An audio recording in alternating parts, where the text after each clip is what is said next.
नमस्कार मित्रांनो, टेस्टवायझरमध्ये तुमचं पुन्हा एकदा स्वागत आहे. ॲडमिशनची प्रोसेस सुरू झाली आहे आणि तुमच्या डोक्यात प्रश्नांचं मोहळ उठलं असेल, बरोबर ना? त्यातल्या त्यात एक प्रश्न जो सगळ्यांना सतावतोय तो म्हणजे रजिस्ट्रेशन फॉर्ममध्ये TFWSला येस करू की नो? अनेक जण म्हणतात येस कर, फुकटात शिक्षण मिळते. काही जण म्हणतात नो कर, नाहीतर चांगल्या कॉलेजची सीट जाईल. आता नेमकं खरं काय? कोणाचं ऐकायचं? थांबा, कोणाचंच ऐकू नका.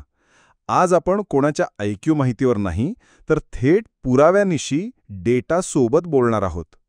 आज आपण TFWS आणि रेग्युलर सीटच्या कट ऑफचं पोस्टमॉर्टम करणार आहोत, जेणेकरून तुमचा निर्णय तुम्ही स्वतः पूर्ण विचार करून घेऊ शकाल.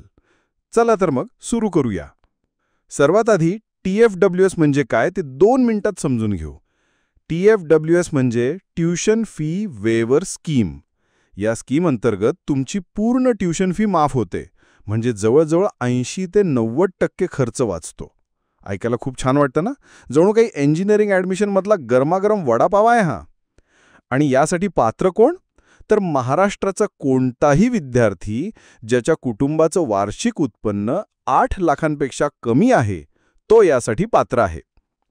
तुम्ही ओपन कॅटेगरीचे असा, OBC, EWS, SEBC, VJ, NT, SC, ST किंवा इतर कोणत्याही कॅटेगरीचे तुम्ही सगळेच TFWSसाठी अर्ज करू शकता. आणि इथेच तर खरी गंमत आहे. जेव्हा सगळेच जण एकाच गोष्टीसाठी अर्ज करतात, तेव्हा काय होतं? बरोबर, कॉम्पिटिशन प्रचंड वाढते. एक अनार 100 बिमार अशी अवस्था होते. TFWSच्या सीट्स प्रत्येक कॉलेजमध्ये फक्त 5% असतात. म्हणजे 100 जागा असतील तर फक्त 5 जागा TFWSच्या. आणि या 5 जागांसाठी ओपन, OBC, SC, ST सगळेच विद्यार्थी एकत्र लढतात. यामुळे होतं काय? TFWSचा कट ऑफ आकाशाला भिडतो. विश्वास बसत नाहीये?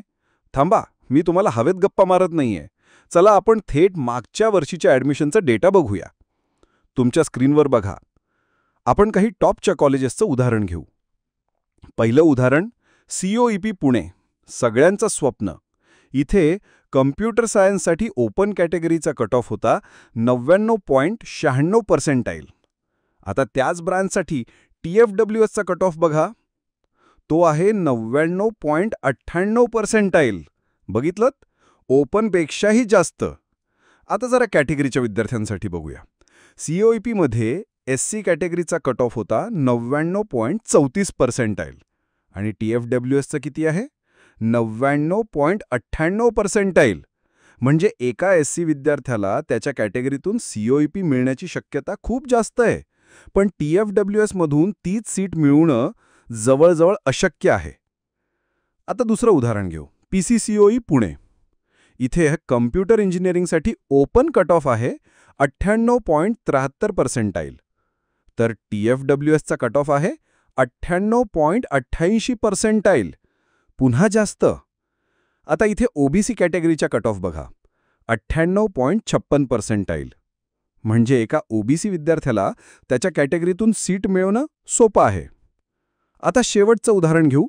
KK वाघ नाशिक. इथे कम्प्युटरसाठी ओपन कट ऑफ आहे 95.57%. आणि TFWSचा कट ऑफ आहे 96.89%. जवळपास 1.5% फरक. विचार करा.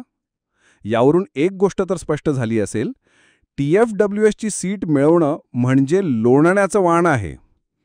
तर मग प्रश्न उरतो, येस कोणी करायचं आणि नो कोणी करायचं? लक्ष देऊन ऐका.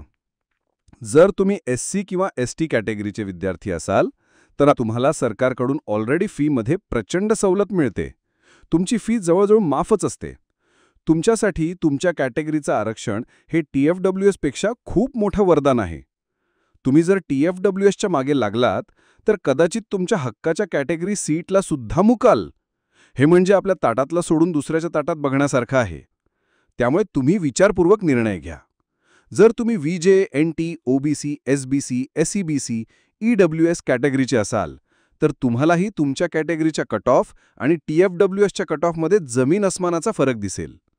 तुमच्या कॅटेगरीतून चांगल्या कॉलेजमध्ये नंबर लागण्याची शक्यता जास्त असते. आता राहिला प्रश्न ओपन कॅटेगरीच्या विद्यार्थ्यांचा. जर तुमचा पर्सेंटाईल खूपच जास्त असेल, 99-100च्या वर, तर तुम्ही TFWSसाठी नक्कीच प्रयत्न करू शकता.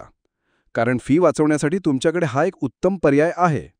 पण जर तुमचा स्कोअर थोडा कमी असेल, तर उगाच TFWSच्या नादात चांगल्या कॉलेजची रेग्युलर सीट गमावू नका. आता तुम्हाला कळलं असेल की हा निर्णय किती महत्त्वाचा आहे. आणि वन साईज फिट्स ऑल असा प्रकार इथे चालत नाही. प्रत्येक विद्यार्थ्याची पर्सेंटाईल, त्याची कॅटेगरी, त्याचा रँक वेगळा आहे आणि त्यानुसार त्याचा निर्णयसुद्धा वेगळा असायला हवा. इथेच तर खरी अडचण येते.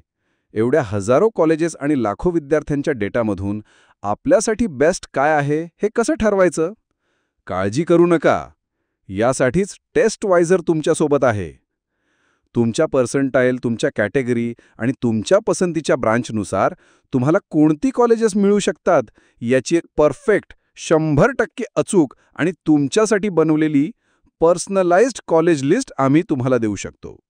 ही लिस्ट आम्ही मागच्या 3 ते 4 वर्षाच्या डेटाचं विश्लेषण करून बनवतो. जेणेकरून तुम्हाला कळेल की TFWSला येस म्हणणं फायद्याचं आहे की नो. तुम्हाला फक्त एक सोपं काम करायचंय.